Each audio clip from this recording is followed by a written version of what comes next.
It's the turn, the dip, and the rip, and then the not roughing. Right, Warren? I can't even, Rich. What am I supposed to do? I think there's a handsomely paid offensive guard, and definitely the left and right tackle are handsomely paid. And then the chip block that they do with the back coming out, and the tight end standing there hitting you. I mean, they have enough people to protect the quarterback. There's no way you're going to ask me to sack the quarterback, strip him of the ball, recover it, and then I got to push him out of the way too.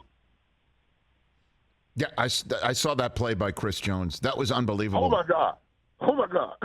I mean, when you go get the sack call, fumble recovery, I mean, nothing left but the touchdown. I mean, you hit four of the cycle? You almost hit for the cycle? Are you kidding me? And he actually even used his offhand to make sure he didn't put his full body weight. Hit the ground. But the referee is behind him. They don't have the umpire in front anymore. That's right.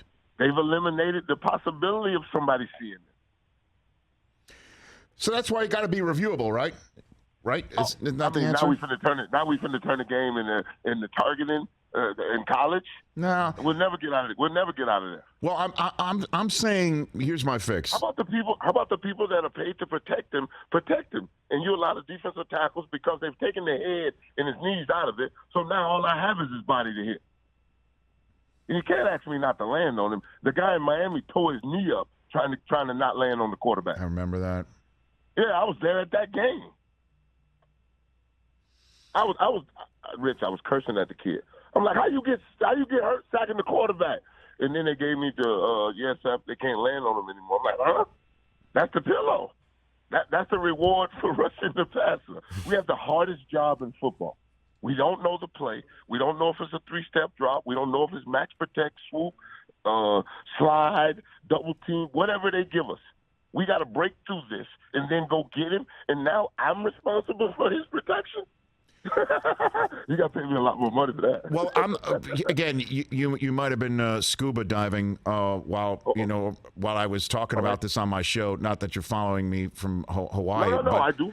I know that, but I'm not saying. Hot, but I was down. I came up for this. I know, and I'm not saying that we should make this challengeable like pass interference was 2 years ago. No, we have to do something, Rich, because it's just egregious. Because the one that happened in Tampa, underneath my stadium with my name hanging over there.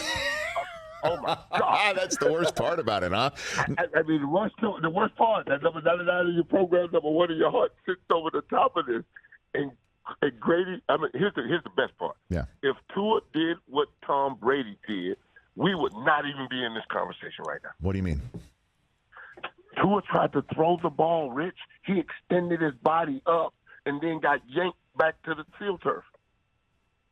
If he'd have folded up like Tom Brady and went down, his arm would have hit the ground just like Tom Brady's, and he'd have got up, and we wouldn't even be talking about it. Huh.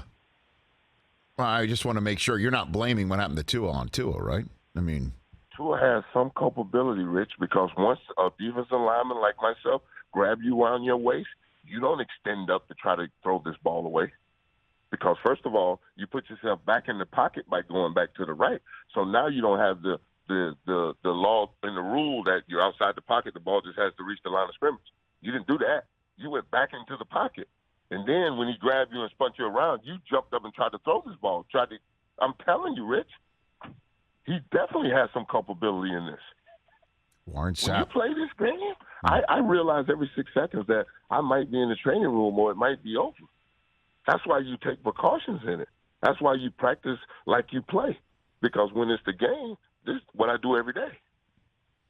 Pro Football Hall of Famer Warren Sapp right here on the Rich Eisen Show. All right, so again, reviewing it though, I want the Hawkeye, the officials that are currently sitting in New York City. No, I'm serious. The ones who are sometimes chiming in saying you should get that guy off the field because he threw a punch, or you should spot the ball on the 28 because the helmet got touched, not at the 34. You should make sure that that's not called a fumble because his knee was down. That sort of stuff. We're going to get the non-football people to talk about something that they shouldn't even be talking about, sacking the quarterback.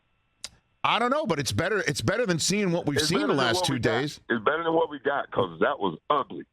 That was ugly football. I mean, just ugly. I mean, you can't do that in Raymond James. You know how many quarterbacks are playing in that turf?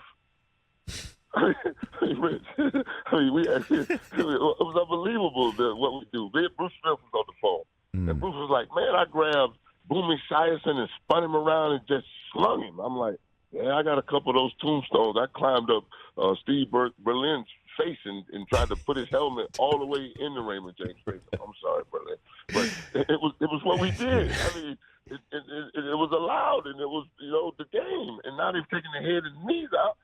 I mean, they get enough money to protect their bodies. I mean, come on.